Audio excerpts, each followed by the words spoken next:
दोस्तों नमस्कार। आप सबका स्वागत है आपके अपने चैनल गवर्नमेंट एग्ज़ाम स्टडी में। जैसा कि आपको पता है, हाल अभी इस समय आपकी इलाहाबाद हाई कोर्ट की आरओ और एआरओ की परीक्षाएं कंडक्ट हो रही हैं। इस बार इलाहाबाद हाई कोर्ट आरओ और एआरओ की परीक्षाओं में बहुत ज़्यादा पैटर्न चेंज हो गया है। पहला तो यही पैटर्न चेंज हुआ है कि आपकी अभी तक परीक्षा ये वाली आपकी ऑफलाइन होती थी, इस बार ये वाला एग्ज़ाम आपका ऑनलाइन कंडक्ट कराया जा रहा है। दूसरा, अभी तक आपका जब रिटन क्वालिफाई होता था तब टाइपिंग के लिए आपको बुलाया जाता था। इसका मतलब आपको टाइपिंग के लिए टाइम मिलता था। लेकिन इस बार आपका एग्ज़ाम रिटन जैसे ही आप ऑनलाइन अपना कंडक्ट कंप्लीट करेंगे, थोड़ी देर का गैप देने के तुरंत बाद आपको टाइपिंग भी देनी होगी। तो आज इस एग्ज़ाम का मैं पूरा आपको कंप्लीट रिव्यू दूंगी, पूरा एनालिसिस जो भी हुई है वो दूंगी आपको। और आपको जहाँ भी कोई कन्फ्यूज़न हो या कुछ भी डाउट होगा तो आप प्लीज़ कमेंट सेक्शन में ज़रूर बताइएगा। तो चलिए दोस्तों शुरू करते हैं। पहला तो ये आपको पता होगा, टोटल सेक्शन जो आपके इस एग्ज़ाम में आ रहे हैं वो 13 आ रहे हैं। ठीक है, आपको वहाँ जब आप जाएंगे तो कंप्यूटर स्क्रीन पे आपको सबसे राइट हैंड साइड में सबसे ऊपर टाइमर चलेगा जो आपको दिखाएगा कि 3 घंटा बचा से अब कितने घंटे बचे रह गए। ठीक, उसके जस्ट नीचे फिर आपको ये बार दिखेगा जो मैं बार दिखा रही हूँ। ये बार क्या है? ये बार जब आप एक क्वेश्चन 2 क्वेश्चन करना शुरू करेंगे तो धीमे धीमे बढ़ेगा, 2% 3% ऐसे बढ़ेगा। जब आपके पूरे टोटल 200 क्वेश्चन हो जाएंगे तो वहाँ लिख के आएगा कंप्लीटेड। वो बार पूरा बड़ा बड़ा कंप्लीट हो जाएगा, वहाँ लिख के आएगा कंप्लीटेड। ठीक, ये बहुत अच्छी चीज़ है इसलिए कि 13 सेक्शन में से आप कोई क्वेश्चन मान लीजिए आपको डाउट है तो आप छोड़ते हैं और बाद में क्योंकि नेगेटिव मार्किंग नहीं है तो आप भूल जाएंगे कहाँ पे रह गया क्वेश्चन, तो आपको वहाँ दिख जाएगा कि अच्छा अभी 100% कंप्लीट नहीं लिख के आया, इसका मतलब कोई क्वेश्चन छूटा रह गया है। जैसे ही आपका पूरा हो जाएगा वो खुद ही दिखाने लग जाएगा वहाँ कंप्लीटेड। टाइम की बिल्कुल चिंता मत करिएगा, टाइम जो 3 घंटे का मिल रहा है वो मोर देन इनफ है। आप पेपर बहुत आसानी से बहुत अच्छे से कर लीजिएगा, इत्मीनान से करिएगा पेपर, बिल्कुल हड़बड़ाने की ज़रूरत नहीं है। वहाँ पे 3 घंटा बहुत होगा आपके लिए। अब हम ये देखते हैं कौन से सेक्शन में क्या आ रहा है।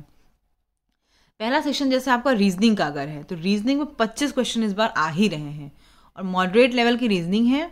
उसमें वैसे ही क्वेश्चन आ रहे हैं जैसे कि आप हमेशा प्रैक्टिस करते हैं, अरेंजमेंट वाले। एक तो कि टेबल के अराउंड लोग बैठे हुए हैं, ये इसके लेफ्ट में है, दूसरा किसी और के मिडिल में, तो बताइए कौन किस जगह बैठा है, ऐसा वाला क्वेश्चन। मिरर का क्वेश्चन आ रहा है। रिलेशनशिप वाला क्वेश्चन जो होता है कि फिगर देख के उन्होंने कहा कि ये इसकी इसकी जो माँ है वो मेरी सास की इकलौती बेटी, ऐसे वाले क्वेश्चन जो आते हैं वो आ रहे हैं। मिडिल में जो होता है कि क्या कहते हैं, ये लड़की लास्ट से अगर 21st है और इधर राइट से फिर आपकी कुछ बता दें तो उसमें जो होता है कि टोटल स्टूडेंट कितने हैं, ऐसे वाले क्वेश्चन आ रहे हैं। मैथ्स देखा जाए तो बहुत ही आसान सी आ रही है। प्रॉफिट लॉस का अगर आ गया या स्पीड डिस्टेंस का क्वेश्चन आ रहा है, मतलब बेसिक फॉर्मूला अगर आपको पता होगा तो आप मैथ्स और रीजनिंग तो अच्छे से कर लेंगे। नेक्स्ट आते हैं कंप्यूटर पे। कंप्यूटर के आ रहे हैं 22 से 25 क्वेश्चन कंप्यूटर के भी आ रहे हैं। ये मॉडरेट लेवल की आ रही है। कुछ तो बहुत आसान क्वेश्चन आ रहे हैं, एक दो थोड़े ट्रिकी क्वेश्चन आ रहे हैं कि जैसे कि एक्सेल में अगर आपको कॉलम सेलेक्ट करना है तो क्या करना होगा। ठीक है, नेक्स्ट सेक्शन आपका साइंस का है। साइंस में भी 20 क्वेश्चन लगभग आ रहे हैं। इन 20 क्वेश्चंस में आपके कुछ क्वेश्चन तो आसान होंगे ही, नो डाउट, लेकिन कुछ में थोड़ा ट्रिक होगा।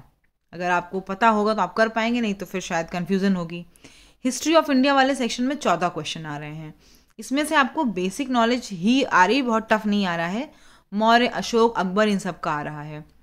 जैसे मौर्य के टाइम में पूछ लेंगे कि ये कौटिल्य की कौन सी बुक थी, ठीक है, या फिर किसके टाइम पे कौन सा विदेशी नागरिक आया था। ये जो आपके ये थे गजनवी जी थे, महमूद गजनवी, इन्होंने कब क्या किया, किस समय आक्रमण किया, ठीक है, किस मंदिर पे किया, सोमनाथ वगैरह पे जो किया था, उसमें शासक कौन था।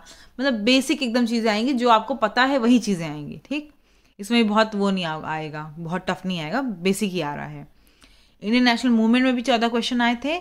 वो आपके नेशनल कांग्रेस से कि किसने फॉर्म कराई, या फिर ये जलियांवाला बाग वाली वो कि किस समय हुआ था, काकोरी एक्शन कब हुआ था, और आपका क्या कहते हैं किसको वो बोला था, वैलेंटाइन चिरोल ने बोला था ऐसे कि अशांति का जनक उनको, बाल गंगाधर तिलक को, ऐसे क्वेश्चंस आ रहे हैं। ठीक है, किसने किसको क्या कहा, लॉर्ड कर्जन किस समय किस चीज़ में सहायक थे, क्या किए थे उनके टाइम पे से पार्टीशन वगैरह हुआ था। तो आपको ये चीज़ें पता होनी चाहिए, ये सब चीज़ें वहाँ आ रही हैं। पॉलिटी में 14 क्वेश्चन हैं, वो भी बेसिक ही आ रहे हैं कि प्रेसिडेंट अपना रेजिग्नेशन लेटर किसको देता है, सीएजी का आर्टिकल क्या है, कौन सा फंडामेंटल राइट था जो अब हटा दिया गया है। ठीक, मतलब ये सब भी अगर आप बेसिक नॉलेज है, आपको एक चीज़ तो पता होगी, अभी तक एग्जाम की तैयारी करें तो ये तो आपको पता होगा कि पिछली बार किस एग्जाम में कितना कट ऑफ जाता है। अगर नहीं पता तो ये ज़रूर पता करके जाया करिए कि पिछली बार कितना कट ऑफ गया था, उसके आसपास ही फिर कट ऑफ अगली बार भी रहता है। पेपर आसान आ गया तो बढ़ जाएगा, टफ आ गया थोड़ा सा कम होगा, लेकिन बहुत कम नहीं होगा। अब ये मत सोचिए कि पिछली बार किसी एग्जाम में अगर 100 कट ऑफ गया था तो 50 ही जाएगा, ऐसा नहीं होगा। अगर 100 गया था तो या तो 95 हो जाएगा या 105 होगा बस, ठीक। तो आपको उसी के बीच में तैयारी करनी होती है। तो इलाहाबाद हाईकोर्ट का कट ऑफ तो अगर आपने देखा होगा तो हमेशा ही ज़्यादा जाता है, पेपर कभी टफ नहीं आता बहुत, इसलिए कट ऑफ हमेशा उससे सही रहती है। 200 में से शायद उसकी 2018 में भी गई तो 157, 58, 60 गई थी, उसके बाद भी ऐसे ही गई है। तो आपको हिसाब से देखना है। एग्रीकल्चर, हाँ 14 क्वेश्चन आएंगे, वो डीप आ रहे हैं। डीप मतलब 1-2 क्वेश्चन तो आसान आएंगे, आप रबी खरीफ फसल वाले आएंगे, आप कर लेंगे, लेकिन बाकी जो डिजीज़ है वो पूछी जा रही है, वो साइंटिफिक नेम पूछे जा रहे हैं। तो आप कहीं से अगर उसके बारे में कुछ पढ़ पाइएगा ज़रूर पढ़ के जाइएगा। एग्रीकल्चर थोड़ी टफ आ रही है, मतलब डीप नॉलेज वाली है, साइंटिफिक टर्म्स आ रहे हैं। डिजीज़ अगर आपको पता भी होगी कि ब्लैक रस्ट इसकी है, लेकिन वहाँ वो कुछ और लिखे होंगे कि आपको समझ में नहीं आएगा। नेक्स्ट आपका सेक्शन है ज्योग्राफी का, उसमें 14 क्वेश्चंस हैं, वो बेसिक ही आ रहे हैं वहाँ पे कि ग्रैंड कैनियन कहाँ है, डेजर्ट कौन सा कहाँ पे है, या फिर डेथ वैली कहाँ है, तो वो पता होगा आपको तो आप कर लेंगे।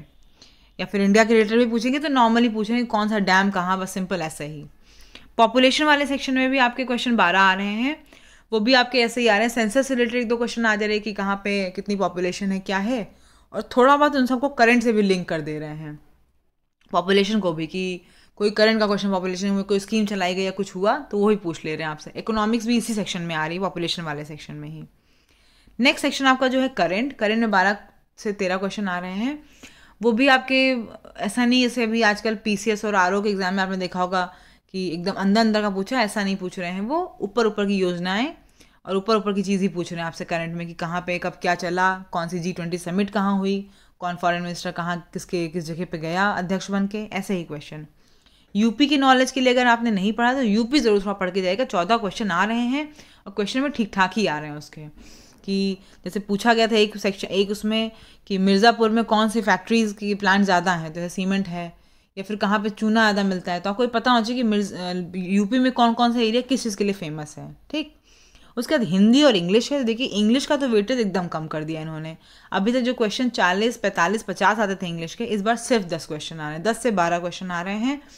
वही आपका सिलेबस वही है, एक एंटोनिम, एक सिनोनिम, एक आपका क्या कहते हैं जंबल वाला पूछ ले रहे हैं वर्ड, एक आपका पूछ ले रहे हैं कि इसमें से एडवर्ब या नाउन कुछ पूछ ले रहे हैं कहाँ है, दूसरा आपका करेक्शन वाला फाइंड करने के लिए पूछ ले रहे हैं, एक्टिव पैसिव, डायरेक्ट इनडायरेक्ट, यही सब आएगा।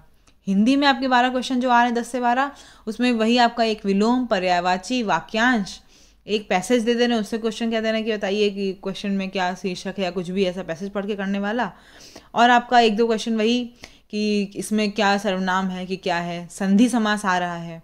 तो आप मतलब बेसिकली देख लीजिए, देखो टाइम जो है 200 आपके पास, 200 टाइम क्या है, जो आपके पास टाइम 180 मिनट का है वो कम बिल्कुल नहीं पढ़ना। पेपर आप आराम से दीजिएगा, इत्मीनान से दीजिएगा, टाइम बिल्कुल 3 घंटे का कम नहीं पड़ेगा, आप आराम से पेपर दे लेंगे। और पेपर बहुत टफ भी नहीं आ रहा है ना बहुत आसान आ रहा है, मैं कहूँगी मॉडरेट लेवल का पेपर आ रहा है। मतलब आप तैयारी कर रहे हैं, आप पढ़ रहे हैं, तो आप पेपर अच्छा कर लेंगे, ठीक। अब हमको सबसे बड़ी डाउट जो है वो है टाइपिंग का।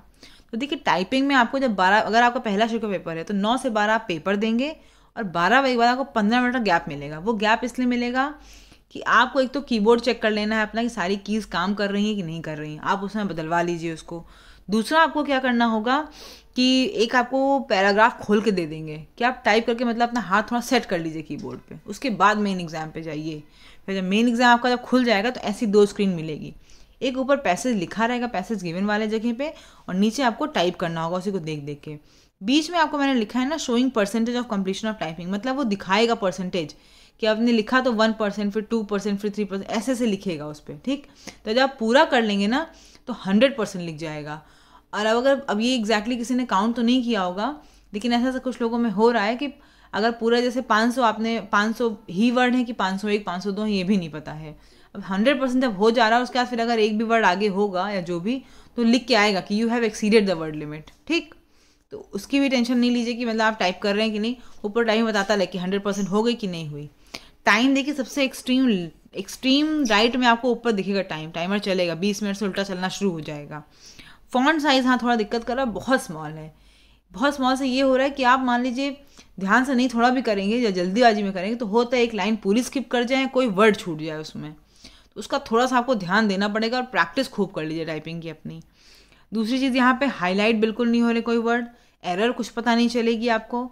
तो सब आपका काम आपके ऊपर है कि आपको बड़ा इत्मीनान से, बड़े पेशेंस से जाके जल्दीबाजी नहीं करनी है। जाते ही पहले आप आराम से, थोड़ा सा आराम से स्टार्ट करिए, उसके बाद एंड में आप भागिए, लेकिन शुरुआत में गलती मत हो जाए, क्योंकि शुरुआत में क्या जल्दी जल्दी करने चक्कर आपने कुछ गड़बड़ कर दी तो पूरा आपको डिलीट करना पड़ जाएगा। शुरुआत में धीमे धीमे शुरुआत करिए, आराम से करेंगे, 20 मिनट में आराम से टाइपिंग हो जाएगी। ठीक, एक चीज़ अच्छी ये है इसमें कि कर्सर को आप किसी भी समय कहीं भी ले आ सकते हैं। जैसे मान लीजिए आपने कर ली टाइपिंग 15 मिनट में और आपको कोई गलती दिख गई तो आप उसको जाके तुरंत सही कर सकते हैं, उस जगह पे हैं।